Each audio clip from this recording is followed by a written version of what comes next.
খাওয়াবো ও লাইভে আপনি দিন একদিন করে খাবো, সবাইকে একসাথে খাওয়াতে পারবো। আসলে ভাইরাল হওয়ার জন্য কেউ টিকটক করে না, আমি শখে করছি, ঘরে বসে সময় কাটে না তো, বাচ্চা কাচ্চারা স্কুলে গেলে আমি একা কি করবো? সব কাজকে সম্মান করা উচিত। আমি বলি যে কাজ কোনো কাজই ছোট না, এখানে ছোট বড় কিছু নাই, কাজ তো কাজই, সবই কষ্ট করতে হয়। এটা আমি কষ্ট না করলে এটা এখানে আসতো না। তাহলে বড়টা 200 টাকা বলছি, যে ছোটটা 90 টাকা বলছেন। আপনারা ঘরে না বসে থেকে আমার মতো কিছু একটা করেন।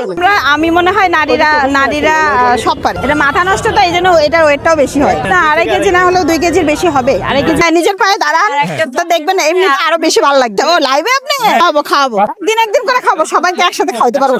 আজকে একদিনের জন্য আসছি, যদি ভালো লাগে সেটা আমি পরে ভাববো, কিন্তু পরের দিন এগুলো হয়ে যাবে আমি জানতাম না। আসলে আমার কোনো ইয়া ছিল না। হাজবেন্ড আমাকে কিছু করতে দেয় নাকি, আমার চাকরির ইয়া বারবার আসে আর হচ্ছে আমাকে বলে কি করতে হবে না, কিছু করতে হবে না। তবে সবার ভালোবাসা পাইছি, আমার খুব ভালো লাগছে। আমি বাসায় গিয়ে অনেক হ্যাপি ছিলাম যে না সবাই ভালো বলছে। হ্যাঁ, তখন আমার খুব ভালো লাগতেছিল। মনে হয় আমার কিছু প্রতিভা আমার ভিতরে আছে, যেটা আমি ভালো পারি, সেটা হচ্ছে রান্নার প্রতি আমার একটা মানে অন্যরকম নেশা।